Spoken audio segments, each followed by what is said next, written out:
Vamos a abrir nuestras Biblias inmediatamente, pasar a meditar en el mensaje de la palabra de Dios que tenemos para hoy. Vamos a retomar nuestro estudio de la primera epístola del apóstol Juan. Si alguien nos visita, le damos la bienvenida. Es un gozo que nos acompañe. Estamos haciendo en las tardes un estudio expositivo de la primera epístola del apóstol Juan y nos encontramos en este momento en el capítulo número 2.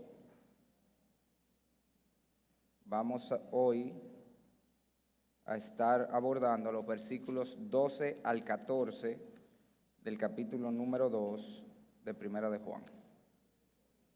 Leemos la palabra de Dios, dice así, primera epístola del apóstol Juan, capítulo número 2, versículo 12. Os escribo a vosotros, hijitos, porque vuestros pecados os han sido perdonados por su nombre. Os escribo a vosotros, padres, porque conocéis al que es desde el principio. Os escribo a vosotros, jóvenes, porque habéis vencido al maligno. Os escribo a vosotros, hijitos, porque habéis conocido al Padre.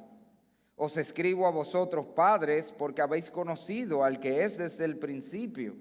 Os he escrito a vosotros, jóvenes, porque sois fuertes, y la palabra de Dios permanece en vosotros, y habéis vencido al maligno.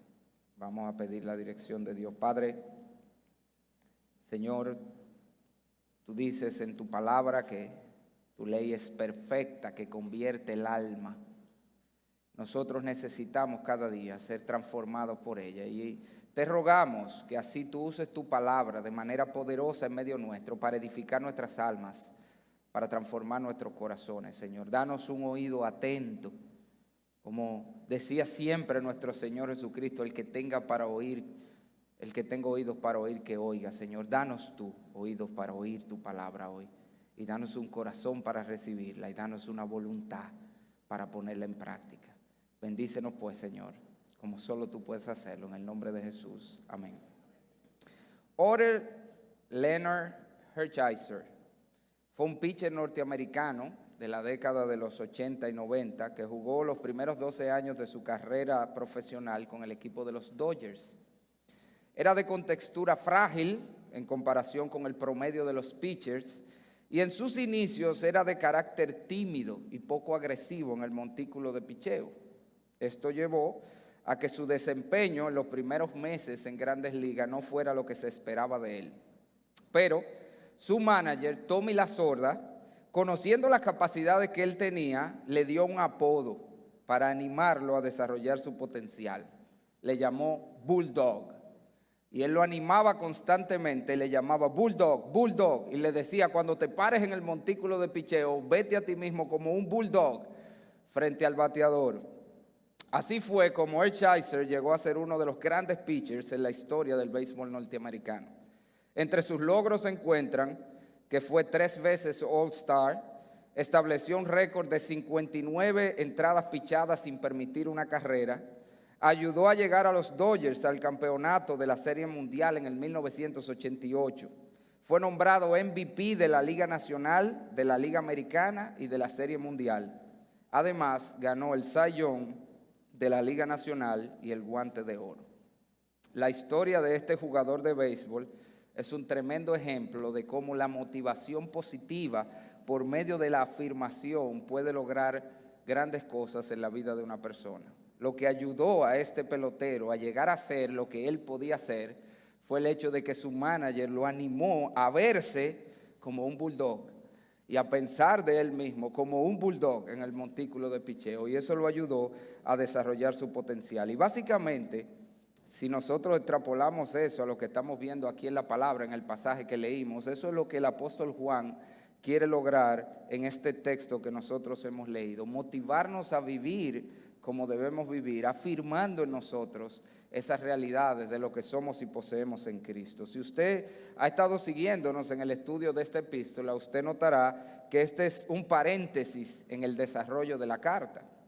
Desde que comenzamos esta carta, nosotros hemos visto que Juan tiene un enfoque de confrontación desde el principio. Todo lo que hemos visto es que Juan presenta un distintivo de la vida cristiana, una evidencia de salvación y nos confronta. Mira a ver si tú tienes eso. Si tú tienes eso, eres cristiano. Si no tienes eso, no eres cristiano.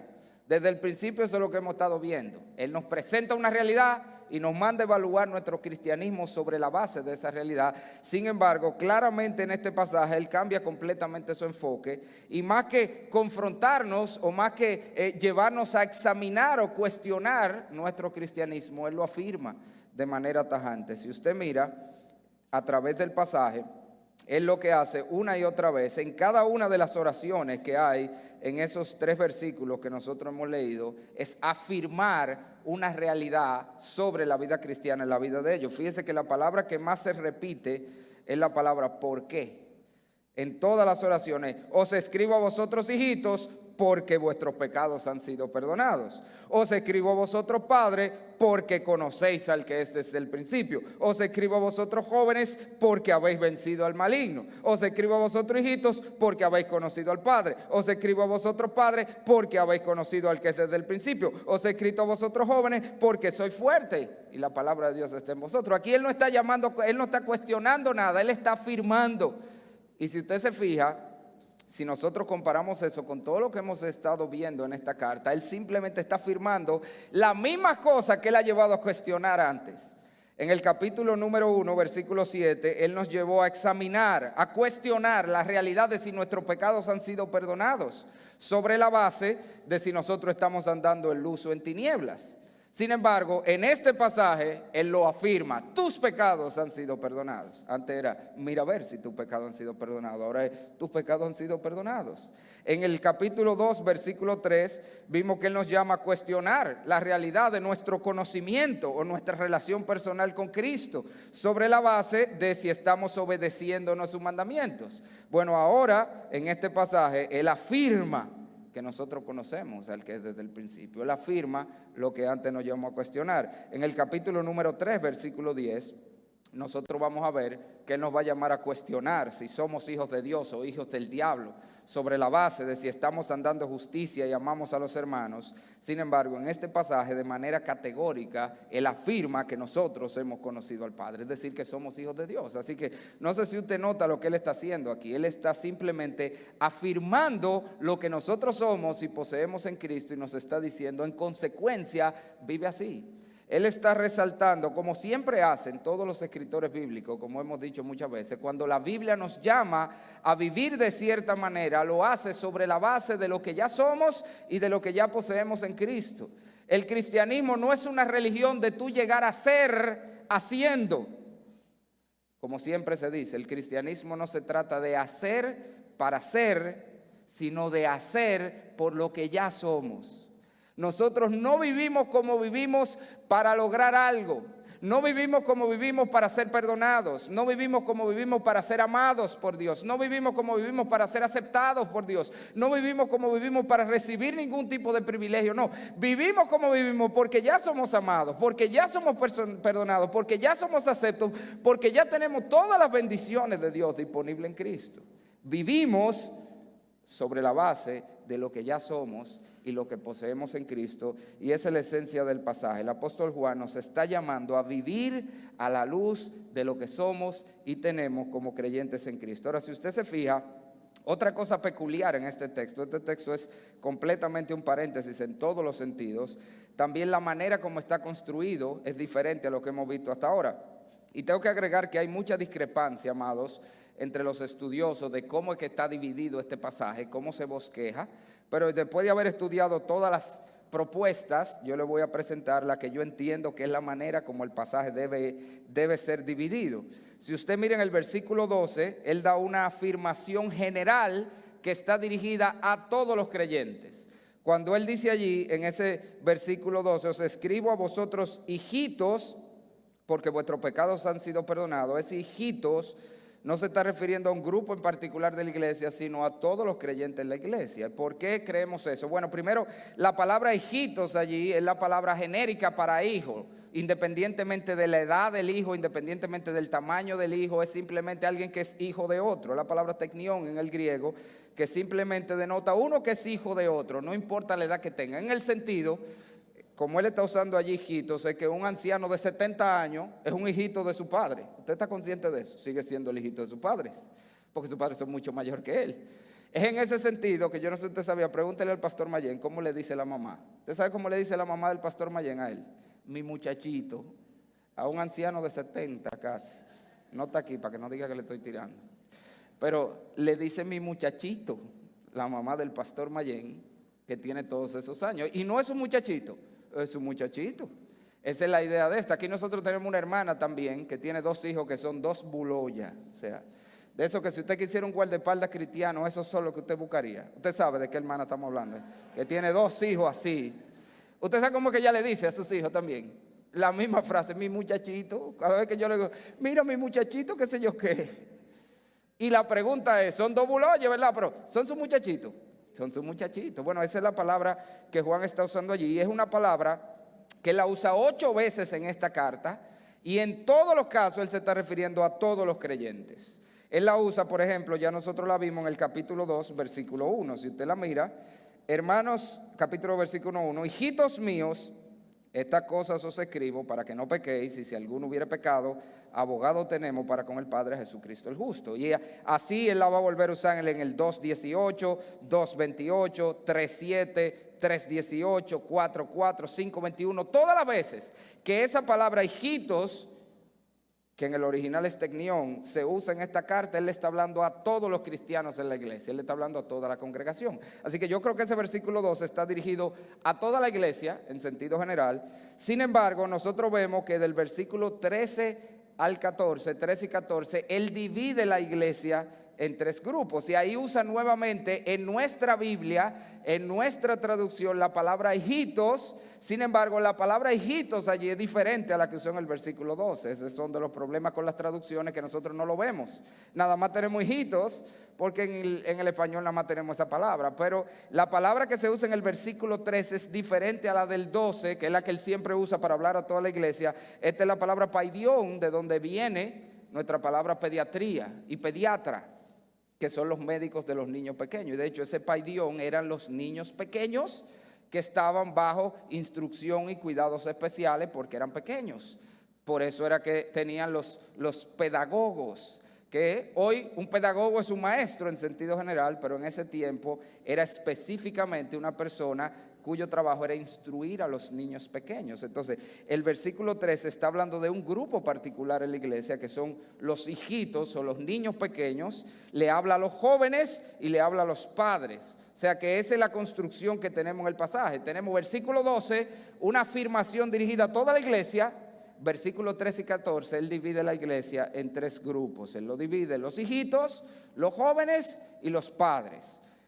Y eso también es importante y relevante porque es un cambio en el desarrollo de esta carta, porque nosotros hemos visto que hasta ahora Juan ha sido completamente dicromático. Él nada más ha presentado 2 colores, blanco y negro.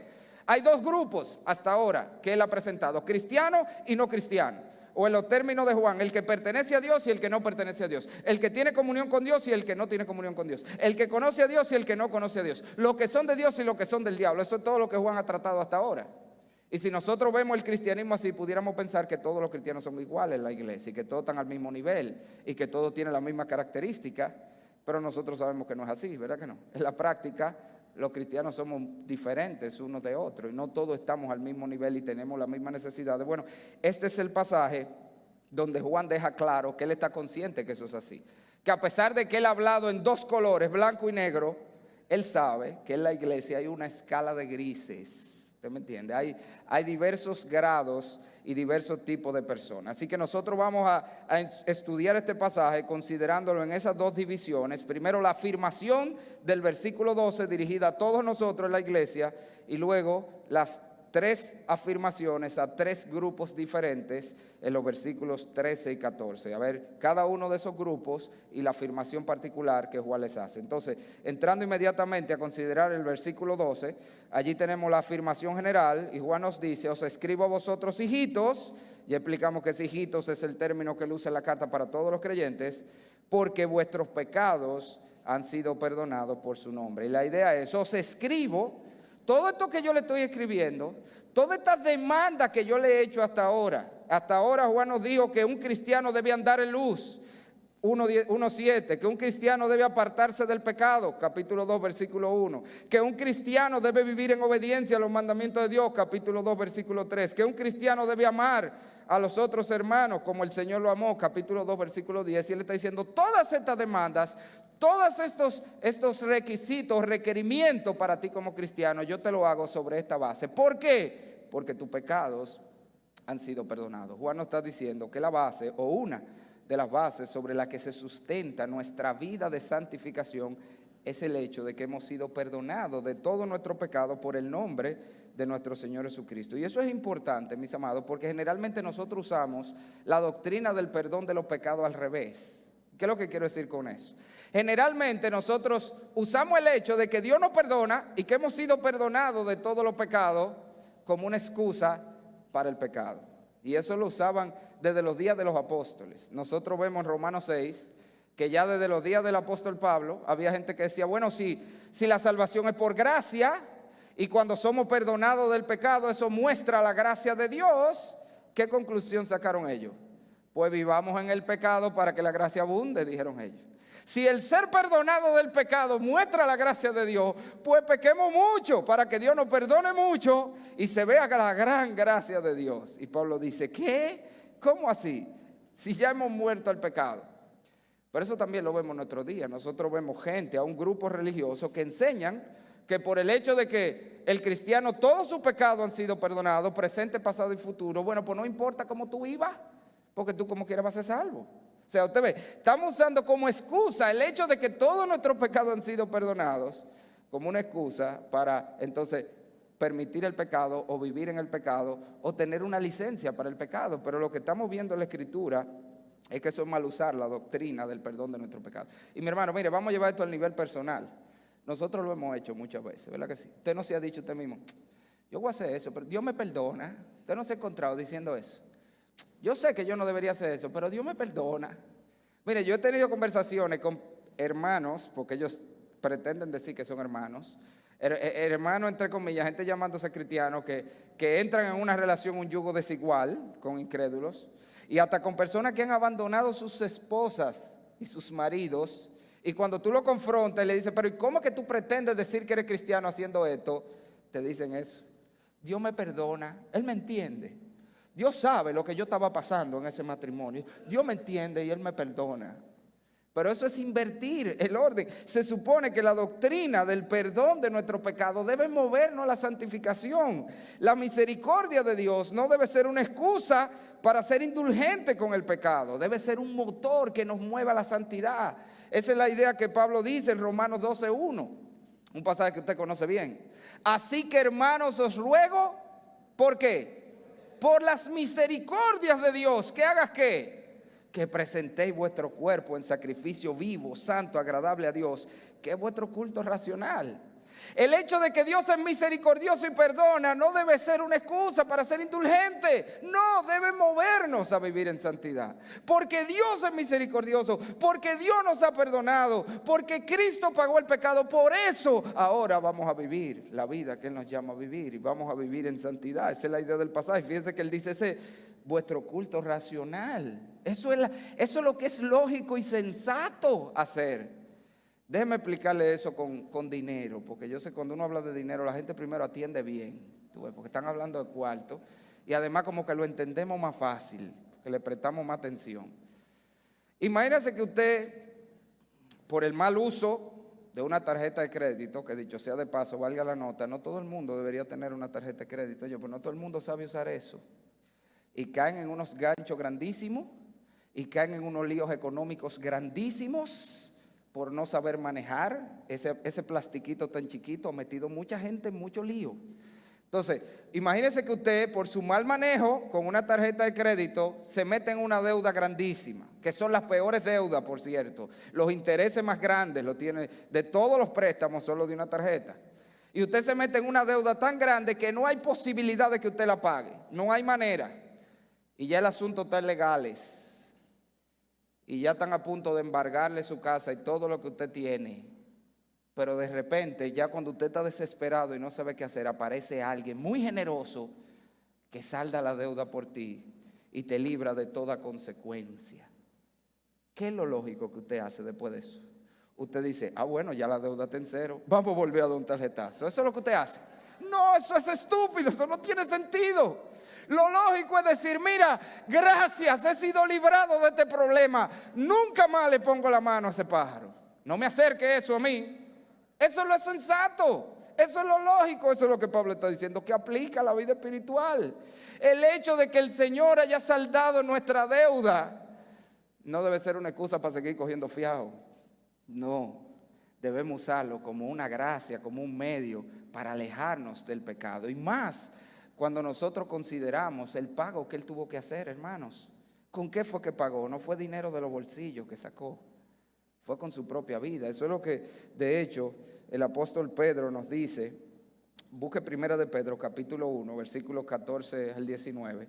Pedro usa allí muchos de los argumentos que vamos a ver que Juan usa en el mismo contexto de llamarnos a la santidad. Eso es lo que Juan está haciendo, llamándonos a vivir como él ha dicho, sobre la base de una serie de realidades, de una serie de cosas que si tú eres cristiano son verdad en tu vida. Vive así por esto, eso es lo que le está diciendo, porque esto es verdad en tu vida. Pedro hace lo mismo aquí y vamos a ver que muchos de los argumentos que usa Juan aquí están aquí, usándolo Pedro los mismos. Y dice Pedro, como hijos obedientes, vamos a ver que Juan habla de ser hijo de Dios. No os conforméis a los deseos que antes teníais estando en vuestra ignorancia, sino como aquel que os llamó es santo, sed también vosotros santos en toda vuestra manera de vivir. Porque escrito está, sed santo porque yo soy santo. Y si invocáis por Padre aquel que sin acepción de persona juzga, según la obra de cada uno, conducíos con temor todo el tiempo de vuestra peregrinación, y agárralo aquí, sabiendo que fuisteis rescatados de vuestra vana manera de vivir, la cual recibiste de vuestro Padre, no con cosas corruptibles como oro o plata, sino con la sangre preciosa de Cristo, como de un cordero sin mancha y sin contaminación. Pedro te está diciendo, hermano, es un llamado a la santidad también, igual que Juan. Y él te está diciendo, porque eres un hijo de Dios, porque Dios juzga la obra de cada uno, pero por el precio que se pagó.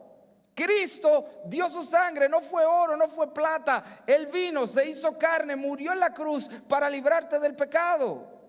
Eso debe ser una motivación para huir del pecado, no vivir en él, no una excusa. Considerar el alto precio. Ahora, otra cosa importante de ese versículo que no quiero dejar de mencionar, mis hermanos, porque es llamativo, es el hecho de que Juan, recuérdense que él va a hacer ahora una transición y va a hablar a 3 grupos. Sin embargo, él quiere que estemos conscientes que todos en la iglesia, independientemente del nivel donde estamos, de la posición que tengamos, de la madurez que tengamos, todos nuestros privilegios se basan en una sola cosa, la obra de Cristo. Y eso es lo que él nos dice, hablándole a todos los creyentes. Él dice, os escribo a vosotros, hijitos, porque vuestros pecados han sido perdonados por su nombre. Y la idea en la iglesia, no hay cristianos con más privilegio que otros.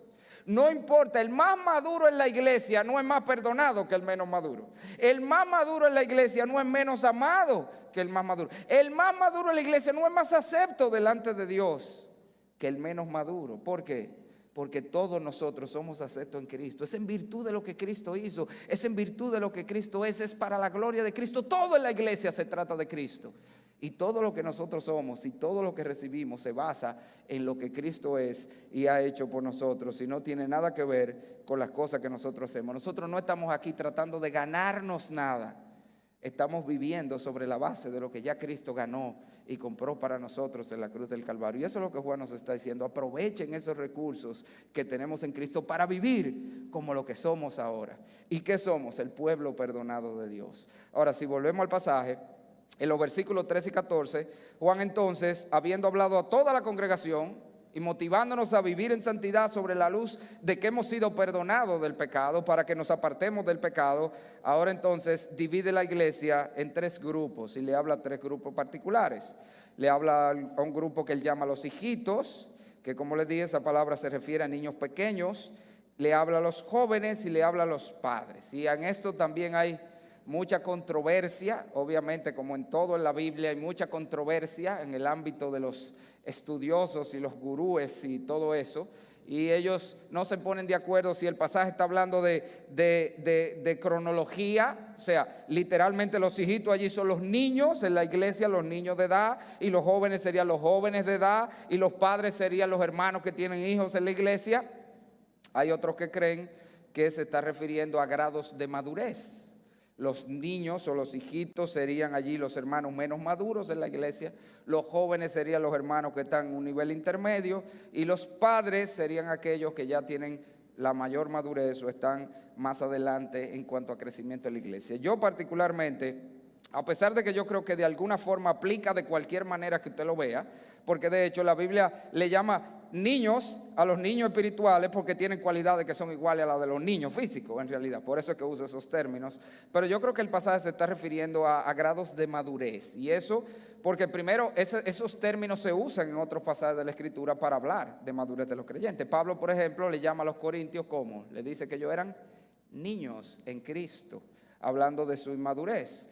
Y el término padres es conocido que en el primer siglo era usado para referirse, por ejemplo, a los líderes. Lo vemos cuando Pablo y Esteban están hablando al Sanedrín judío, él le dice padres, le habla como padres, porque el judío veía a sus líderes y le llamaba así padres, y eso es parte de lo que la iglesia extrapoló. O sea que yo creo que cuando él se habla aquí de niños, de jóvenes y de padres, no está hablando de edad cronológica, está hablando de nivel de madurez en la iglesia. Él está hablando a diferentes grupos de diferentes grados de madurez, y a cada uno él le va a dar una palabra de afirmación para animarlo a vivir a la luz de lo que debe vivir como cristiano, pero como usted va a ver, cada uno en su contexto. Y eso es lo que vamos a ver entonces en estos versículos 13 y 14. Vamos a ver cada uno de estos grupos, quiénes son. A lo mejor usted puede evaluarse aquí y saber en qué grupo usted está de esto, y cuál es la palabra de afirmación o cómo Juan nos anima a vivir la vida cristiana dependiendo del grupo donde estamos. Y Juan se dirige primero a los niños o los hijitos. Os escribo a vosotros, hijitos. Ya les dije que esa palabra es la palabra paidión, que se refiere a niños pequeños, niños que están bajo cuidado e instrucción. Y esto se refiere entonces, si es en el sentido de madurez espiritual, a los hermanos de menos madurez en la iglesia, los niños espirituales. ¿Y quiénes son esos? ¿Quiénes son los niños espirituales? Bueno, lo que vemos en la Biblia es que la característica básica, principal, que hace que usted sea catalogado como un niño, no tiene necesariamente que ver con el tiempo que usted tiene en la iglesia, tiene que ver con la cantidad de conocimiento bíblico que usted tiene. Lo que define si usted es un niño o no en la iglesia es qué tanta Biblia usted conoce. ¿Y cómo sabemos eso? Bueno, primero, la misma palabra, eso que apunta. Un paidión, la palabra que lo usa, era un niño que estaba siendo instruido en las cosas más elementales de la vida, que tenía un tutor especial, que era el pedagogo, que le instruía las cosas básicas, lo elemental. Nosotros diríamos, es una persona que necesita ser discipulada o todavía está siendo discipulada, que todavía necesita que se le enseñe las cosas más rudimentarias del cristianismo, pero todavía más nosotros tenemos versículos que nos dejan ver que un niño espiritual es simplemente una persona que no ha crecido, no ha aprovechado el conocimiento de las Escrituras. Por ejemplo, un texto que usted conoce, 1 de Pedro, capítulo 2, en el versículo número 2, si quiere ir allá conmigo, ese pasaje muy famoso de las Escrituras, dice: desead como niño recién nacido la leche espiritual no adulterada, que en ese contexto nosotros vemos que es la palabra de Dios que se está refiriendo. ¿Y con qué? ¿Por qué debemos desear la leche espiritual no adulterada? Para que por ella crezcáis para salvación. Está diciendo que el crecer en la vida cristiana depende de qué tanto estamos aprovechando y estamos buscando la leche espiritual no adulterada. ¿Cuál es el niño? El que no ha crecido en el conocimiento de las Escrituras. Y eso no tiene solamente que ver con la instrucción que se le da, déjeme decirle, porque nosotros tenemos esta iglesia, en toda la iglesia hay gente que a veces tiene años en la iglesia y se le da la misma instrucción a todo el mundo, pero hay gente que no crece, que no aprende, que no coge. Entonces, ese muchacho no coge, como dice. Bueno, hay hermanos en la iglesia que no cogen, por más que se le enseña, por más que se le ha dicho, ellos todavía no han crecido. La Biblia incluso habla de ese tipo de personas. Siempre están aprendiendo y nunca llegan al conocimiento. Por más que se le ha dicho, se le ha enseñado, ellos no acaban de aprender esto. O sea que no solamente tiene que ver con qué tanto se le está enseñando, sino con qué tanto usted está aprovechando lo que se le enseña. Porque hay gente que se le nutre muy bien o se le alimenta muy bien, pero tienen un síndrome de mala absorción, parece, usted ve. Hay gente que come y no le aprovecha lo que come porque no absorbe bien. Hay algunos así en la iglesia, y eso es lo que es un niño, una persona que no ha crecido en el conocimiento de la palabra. En la generalidad de los casos serán los nuevos creyentes, es verdad, porque al ser nuevos creyentes no han tenido tiempo de aprender la palabra. Pero como les dije, no necesariamente se relaciona con tiempo en la iglesia.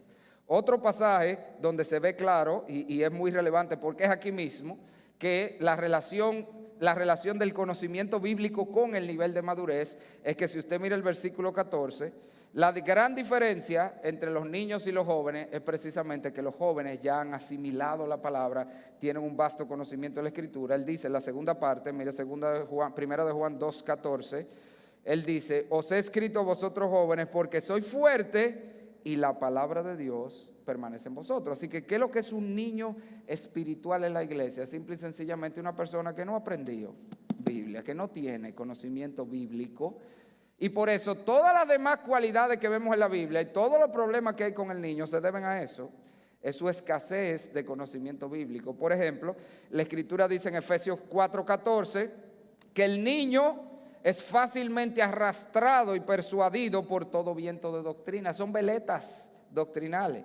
Cualquiera viene y lo engaña. Cualquiera viene y le vende una herejía. Y como él no conoce la Biblia, él se lo cree, todo lo que le están diciendo.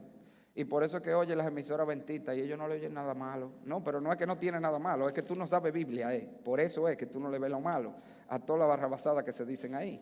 O sea que ya tú puedes ir viendo si tú eres un niño en Cristo o no. Tú puedes distinguir cuando te están vendiendo la mentira bien envuelta en un mantico de verdad. Porque eso es parte. El niño no puede hacer eso. Él no tiene la capacidad, él fácilmente es arrastrado por el error. Pero el niño también, dice la Biblia, por su falta de conocimiento no tiene discernimiento de lo bueno o lo malo. Eso es lo que dice Hebreos 4:14. Que por el uso, él dice, lo que por el uso tienen los sentidos ejercitados en el discernimiento del bien y el mal, hablando de los que crecen, de los que han crecido. Eso es parte del boche que él le echa porque ellos no habían crecido. El niño no tiene discernimiento y por eso él no es capaz de ver lo malo cuando el mal está medio sutil. Y por eso es que usted ve que el niño en Cristo ve muchísimos programas de televisión que no debería estar viendo, y va a lugares que no debería estar yendo, y se junta con gente que no debería estarse juntando. Y lo grande es que cuando tú le dices, mira, yo creo que tú no debes hacer eso, él te hace una pregunta que es clásica del niño espiritual. ¿Y qué tiene de malo eso? Tú ves, porque él nunca ve lo malo. Él no tiene el conocimiento bíblico suficiente para ver el mal cuando es sutil, para ver lo que es peligroso para su alma. Él no lo ve porque es un niño, no tiene conocimiento y por lo tanto no tiene discernimiento. Pero precisamente porque el niño espiritual tiene poco conocimiento de la palabra, es que con frecuencia hay áreas de su vida donde él no vive como debe vivir.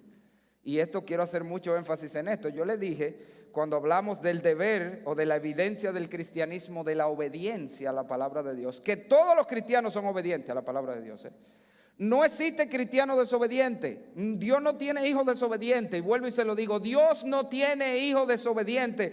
Todos los hijos de Dios son obedientes. Por eso Pedro dice, por otro lado, como hijos obedientes, hagan esto y esto. O sea, él está dando por sentado que todos los hijos de Dios son hijos obedientes. Pero a veces el niño no está siendo obediente en un área de la palabra. Pero usted sabe por qué él no está siendo obediente. Es por ignorancia, no es por rebeldía. El niño por lo general no sabe que está haciendo lo malo, hasta que alguien va y lo instruye y le dice, pero que no es así, mijo, mira lo que dice la Biblia. Y si es un verdadero creyente, ¿qué hace cuando usted le enseña lo que la Biblia dice y se lo prueba? ¿Qué hace? Abandona eso. ¿Por qué? Porque él es un hijo obediente. Simplemente por su desconocimiento de la palabra, por su ignorancia, a veces él mantiene conductas que no son cristianas. Pero otra vez, no es por rebeldía. Dios no tiene hijos rebeldes, es por ignorancia de las Escrituras. Y ese es por eso, de hecho, la necesidad del discipulado en la iglesia. Por eso necesitamos instruir los nuevos creyentes. ¿Por qué? Porque el verdadero creyente, si tú lo instruyes, va a vivir como debe vivir. De hecho, esa es la gran comisión. ¿Qué fue lo que el Señor nos mandó? Ir por el mundo y predicar el evangelio y ya. Esa no es la gran comisión. Hacer discípulos, fue que dijo, enseñándoles que guarden lo que os he mandado. La gran comisión no se termina cuando yo lo gané para Cristo.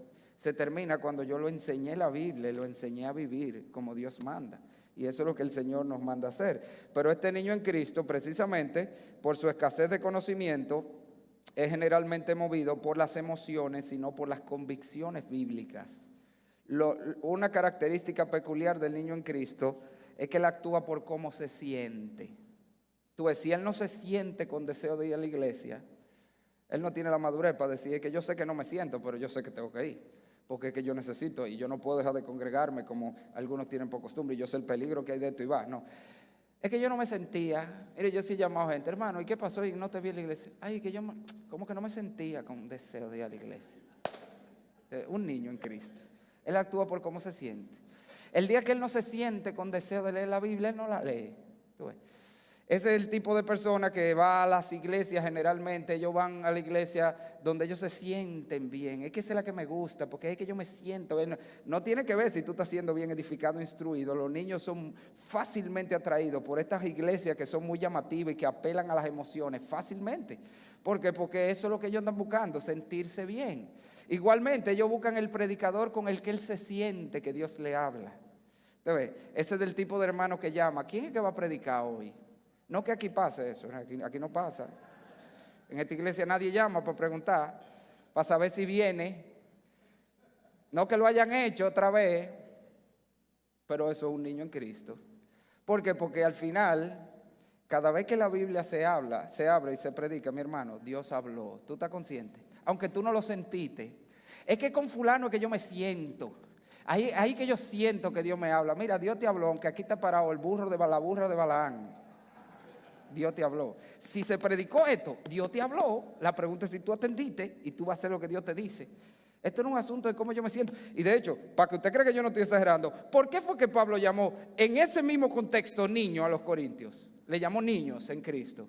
Precisamente por ese asunto. No es que a mí el que me gusta es cómo predica fulano. Y a mí el que me gusta es cómo predica fulano. Y a mí el que me gusta así, eso lo hacen los niños. Porque el niño es el que está buscando cómo él se siente. Tú ves, lo que él prima, lo que lo mueve en la vida cristiana son las emociones. Ahora, algo positivo, porque ¿verdad? Hemos acabado con los pobres niños espirituales. A este punto ya estamos creyendo que ni son cristianos. Y de hecho, déjeme decirle una notita interesante.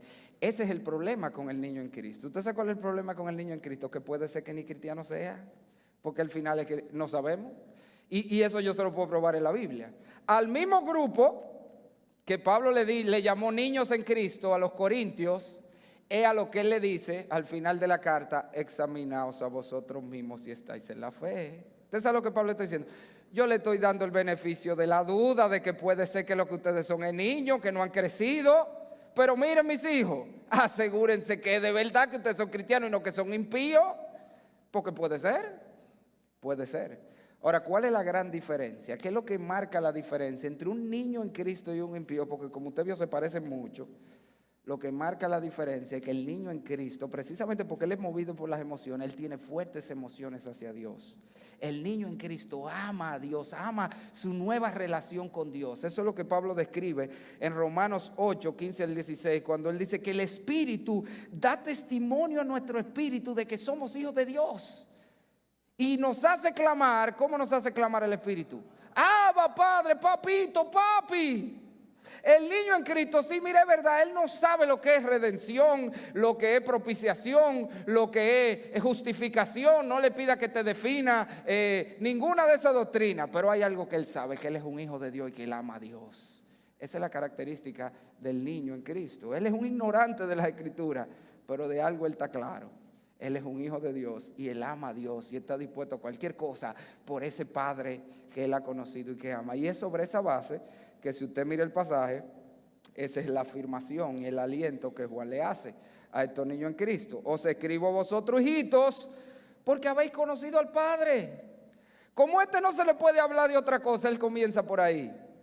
Vive como un hijo de Dios. Yo sé que tú no sabes mucho, pero tú sabes que eres un hijo de Dios, ¿verdad? Vive como un hijo de Dios, eso es lo que le está diciendo. Yo te he escrito que viva de esta manera, que ames, que guardes los mandamientos, todas esas cosas que vimos antes, que te aparte el pecado, que ande en luz, porque tú eres un hijo de Dios y tú lo sabes. Vive como un hijo de Dios. Como vimos, el mismo argumento que usa Pedro: como hijos de Dios, no conforméis, como hijos obedientes, no conforméis a los deseos que antes tenían vuestra ignorancia. La característica de los hijos, todo el que tiene hijos lo sabe, que ellos viven imitando a los papás. Los niños chiquitos se ponen la ropa. El otro día llamó yo, Limarí, ven acá. Y está como durando mucho. Yo, pero ven acá, Limarí, que te estoy llamando. Ven, corre, que era que se me estaba cayendo algo. Ya voy, yo, pero ven, pero muchacha. ¿Y usted sabe por qué era que no quería venir? O metí en el closet la mamá poniéndose ropa. Tuvo que salir con unos patacos, unos zapatones y una cosa. Y yo, ¿y qué es lo que tú estás haciendo? Ah, porque eso es lo que hacen los niños. Ellos quieren ser como sus padres. Y cogen los ademanes de los padres y las frases de los padres. El otro día yo estaba parado en una farmacia y estoy, dije, en el mostrador. Y cuando miro para atrás, está Benjamín atrás de mí, igualito, dije. Y mirando, me estuve como midiendo, dije, no, es más para acá, dije. Haciendo lo mismo. Eso es lo que hacen los hijos. Y Juan está diciendo, tú eres un hijo de Dios, porque tú eres un hijo de Dios. Imita a Dios. Y hermano, Juan se lo está diciendo a los niños, porque hasta ahí que ellos llegan nada más, a saber que son hijos de Dios. Pero es una realidad para todos nosotros. Todos somos hijos de Dios. Vivamos. Ese es el énfasis de este pasaje. Vivamos como lo que somos. Somos el pueblo perdonado, pero somos los hijos de Dios. Vamos a vivir en este mundo, que la gente vea que somos diferentes. ¿Por qué? Porque somos los hijos de Dios y que eso se ve en nuestra manera de vivir. Ahora Juan sigue hablándole y ahora se dirige a un segundo grupo en la iglesia que él le llama aquí los jóvenes. Y asumimos, como les dije, que está hablando a otro grupo en cuanto a madurez espiritual. Está hablando a los jóvenes en cuanto a crecimiento, y la característica, como ya mencionamos, y Juan deja ver aquí, es que esta gente está bien nutrido de la palabra de Dios. Esa es la etapa de la juventud, esa es la etapa donde uno se pone como Biblia. Y todo el que ha pasado por eso sabe, ese momento donde uno está, compadre, que ahí es cuando, si no te leíste la Biblia entera en ese periodo, ya no te la va a leer, porque ahí es como que tú quieres devorarlo todo, y tú quieres leer todos los libros cristianos, todo tú quieres agarrarlo, y tú quieres que te enseñen, y quieres ir a todos los congresos, y quieres ir a todas las cosas, y todos los cristianos hemos pasado por ahí. O todo el que tiene tiempo en el evangelio. Tú lo que quieres es aprender y devorar y tener conocimiento y aprender más, y empieza a bajar videos de qué sé yo quién y qué sé yo cuánto de allí y a la conferencia tal, porque quiere aprender y quiere alguien que le enseñe. Y precisamente porque esta persona ya ha sido bien nutrida de la palabra, dice aquí la escritura, que es fuerte, tiene más estabilidad en su cristianismo. Ya no se deja engañar por las emisoras de los adventistas. Vuelve con ella. Sí, yo le voy a tirar, porque lo grande es que por más que yo digo de eso, aquí siguen oyendo esa cuestión. Pero no se deje engañar por las herejías. Ya a no le venden cualquier cosita que le vengan con un cuento. No, espérate muchacho, que eso no es así, ven a ver. Y de una vez él sabe, cuando le tiran algo, él dice, no, pero ¿y este pasaje? Ella ya tiene estabilidad doctrinal, pero también tiene estabilidad emocional. Ya no es una veleta que anda el día como él se siente, o dependiendo de cómo él se siente. No, ya actúa por convicción bíblica. Sabe lo que como cristiano debe hacer, y lo hace porque eso es lo que él sabe que tiene que hacer, lo que es bueno, lo que agrada a Dios. Ya tiene discernimiento para ver de lejos el mal. Ya sabe que hay cosas que no necesariamente son malas per se, pero son peligrosas para su vida, y él empieza a alejarse de esas cosas, porque ya él tiene el conocimiento para poder ver, el discernimiento para ver el mal de lejos. Pero otra cosa que caracteriza este periodo de la juventud, y todo lo que hemos pasado por ahí sabemos que esto es así, es que este también es el periodo de la batalla, donde empieza la batalla en la vida cristiana. ¿Usted sabe por qué? ¿Usted no se ha dado cuenta que cuando uno se convierte al principio uno cree como que el cristianismo va a ser todo color de rosa?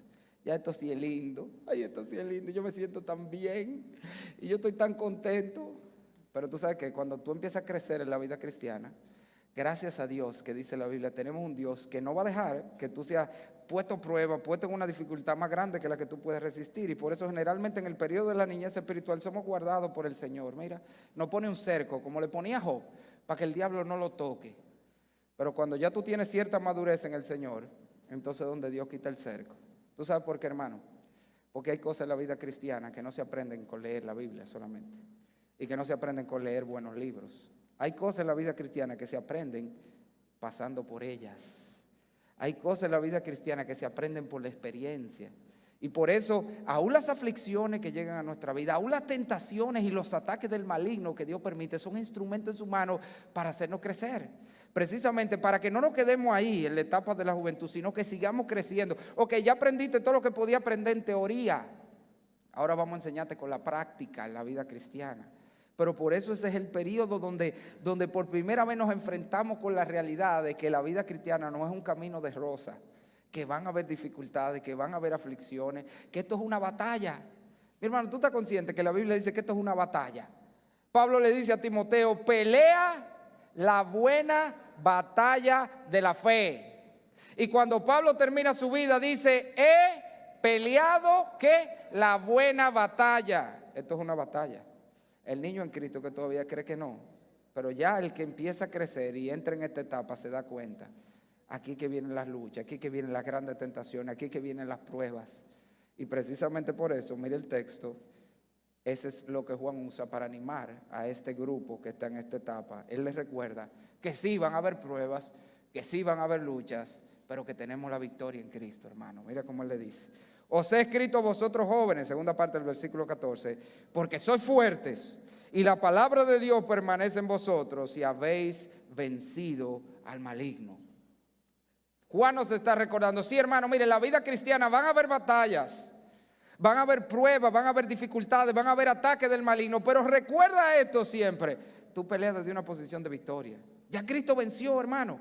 Cristo venció en la cruz, venció todos nuestros enemigos, la muerte, el diablo, la carne, el mundo, todo fue vencido por Él. Dice la Biblia en Colosenses que Él los exhibió, despojando a los principados y potestades, los exhibió públicamente, triunfando sobre ellos en la cruz. Cristo venció por nosotros, nosotros peleamos desde una posición de victoria. Y es sobre esa base que Romanos 8:35 dice, ¿quién nos separará del amor de Cristo? ¿Tribulación, o angustia, o persecución, o hambre, o desnudez, o peligro, o espada?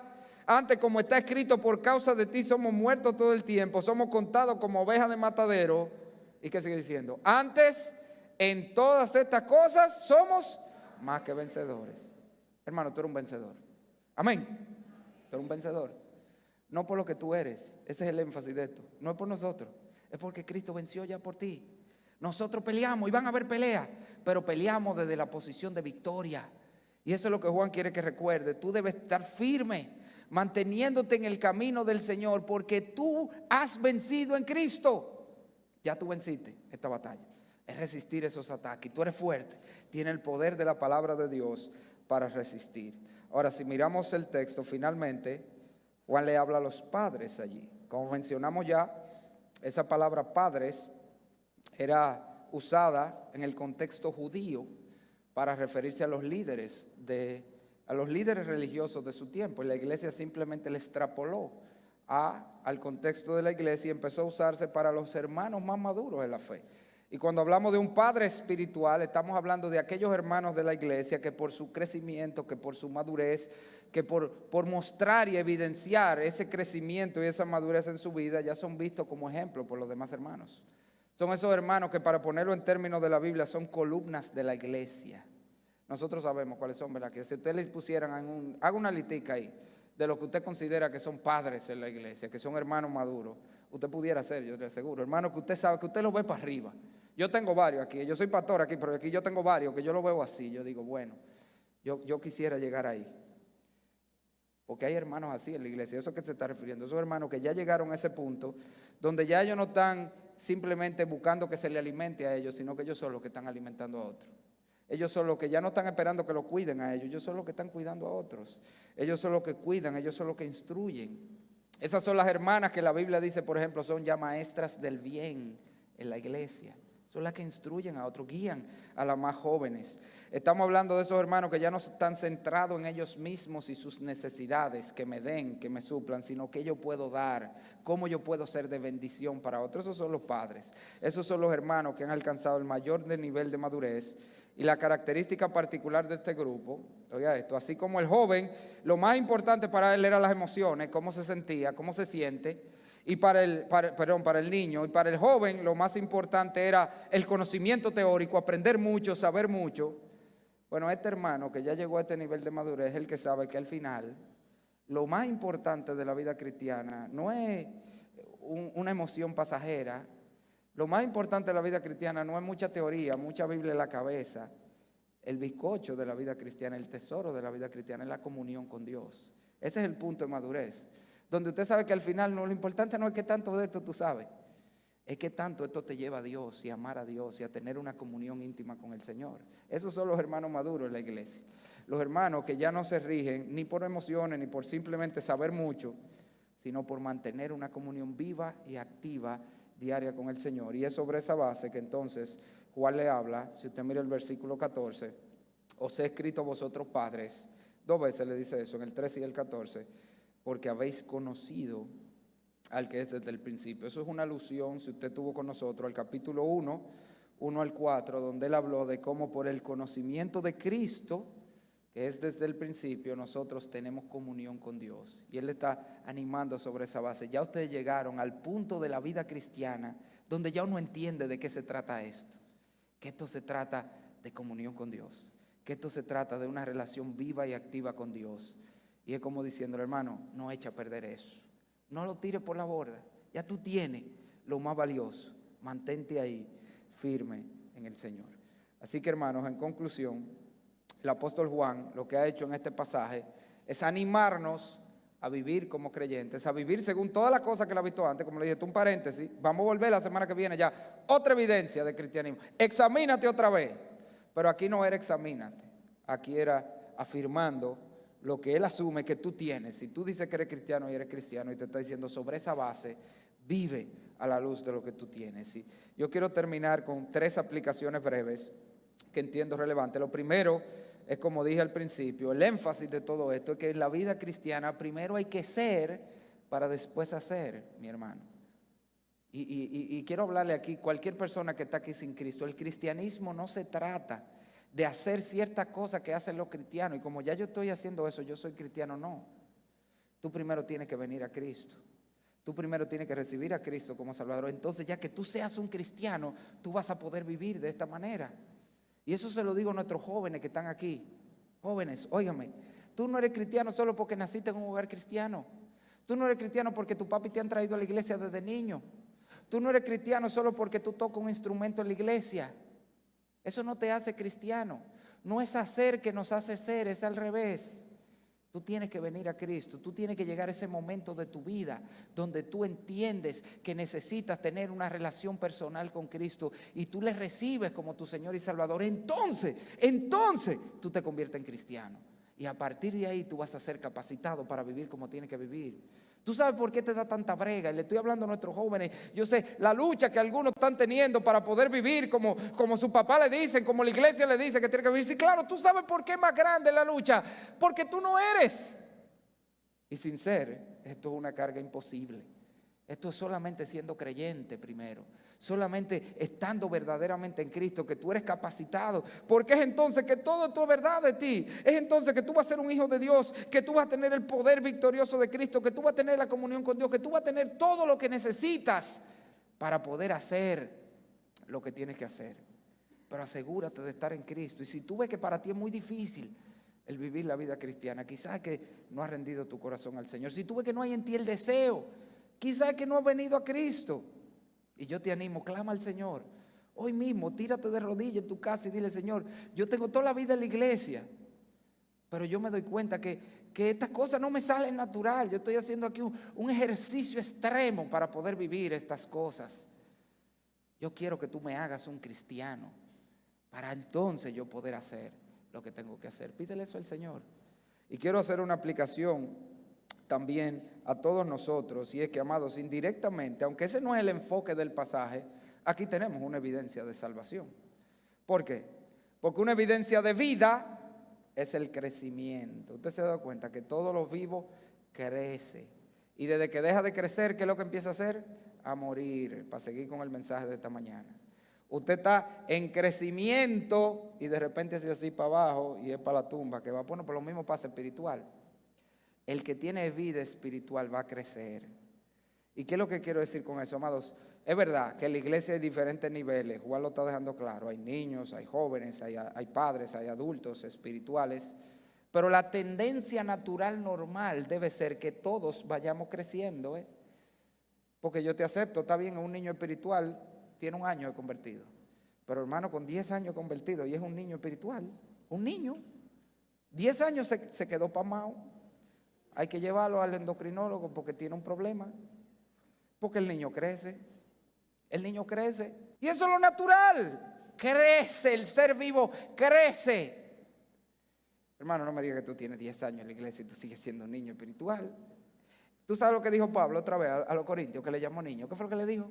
Examínate, hermano, si está en la fe. Porque es que en esto hay que crecer. No podemos seguir todo el tiempo lo mismo. ¿Usted me entiende? Eso es un signo de verdadera salvación, el hecho de que crecemos. Y finalmente quiero hacer una aplicación particular a los padres aquí. Este pasaje no tiene nada que ver con crianza, pero tiene un gran principio. El principio de la afirmación, como le dije. ¿Qué es lo que Juan está haciendo? ¿Por qué empecé con el pitcher? ¿Cómo el manager lo llevó a ser un gran pitcher? Diciéndole, tú eres un bulldog, tú eres un bulldog, no te acobardes en ese montículo de picheo. Mi hermano, ¿qué es lo que tú le estás diciendo a tus hijos? Si tú te pasas diciendo, tú te sientes bruto, pero este muchacho no sirve para nada, todo se le cae. ¿Tú sabes lo que él va a hacer? Exactamente eso que tú lo estás diciendo. Nosotros tenemos que usar la afirmación positiva con nuestros hijos. Dígale lo que ellos pueden ser. En Cristo tienen todos los recursos. Háblele y dígale lo que Él puede llegar a ser. Use palabras que lo afirmen, que lo motive. Si tú puedes, tú eres fuerte, tú eres inteligente, tú eres valiente, tú eres esto. En Cristo todo lo puedo, tenemos todo. No te rindas. Es así como nosotros lo motivamos a ser mejores. No insultándolo, no es diciéndole bruto. Eso es lo que son. Y déjeme decirle, porque mire, esto es una cosa increíble. Tú te pasas la vida dándole afirmaciones y un día, a ti así, en un desespero se te zafa y le dice una que no debiste y esa es la que él se acuerda. Yo le voy a decir esto, mire, una confesión aquí. Yo me he pasado la vida afirmando a Benjamín en todo. Esto, que ese, Benjamín, vamos, tú puedes. Claro, porque él es muy dado a yo no puedo. Que sí, claro que sí, todo lo puedo en Cristo. Y un día, en un momento de separación, yo dije, pero este muchacho será loco, En una de las de él, los que han dado clase aquí lo conocen. De ahora sí me vive hablando de Benjamín, que es su profesor. Y yo en una dije, pero este muchacho será como loco, Una vez yo dije eso, y ni siquiera fue a él, fue que lo dije yo así como en voz alta. En una que yo le estoy hablando con él, digo, papi, pero ¿y qué es lo que te pasa? Que sé yo, que en una que lo estoy corrigiendo, y afirmo, me dije, es que tú me dijiste que yo soy un loco. Tenemos 9 años diciéndole cosas positiva, buena, de lo que él puede ser en el Señor. Un día se me zafó decir que será como loco. Esa es la que él agarró, que yo le dije que él es loco. Y que por eso es que tal vez él actúa así, él me está diciendo, porque él es loco. Entonces nosotros tenemos que tener cuidado cómo le hablamos a nuestros hijos. Usar siempre palabras de afirmación. Dile lo que tú quieres que sean. No le hable de lo negativo. Háblale, claro, hay que corregirlo cuando hace lo malo, pero siempre afirmando. Porque la verdad, mis amados, que nuestros hijos tienen un valioso recurso. Si ellos vienen a Cristo, tienen todo lo que necesita para ser el niño que debe ser. Y eso es lo que nosotros tenemos que hacerle entender a ellos y llevarlo a buscar de Cristo y del poder del Señor para ser lo que deben ser en el Señor. Vamos a orar. Padre, gracias, Señor. Gracias por tu palabra nuevamente. Siempre, Señor, te damos gracias porque ella es lámpara y el mandamiento es luz. Señor, nosotros sabemos que estaríamos a oscuras si tú no nos hubieras dejado. Pero, Señor, qué bueno que nos has dado tu palabra para que nosotros podamos saber lo que tenemos que hacer, pero sobre todo lo que podemos hacer, porque en Cristo hemos recibido todo lo que necesitamos. Señor, ayúdanos a vivir a la luz de lo que somos en Cristo Jesús. Ayúdanos a aprovechar todos los recursos que están disponibles para nosotros en Él, para nosotros vivir la vida que tú nos llamas a vivir. En el nombre de Jesús te lo rogamos.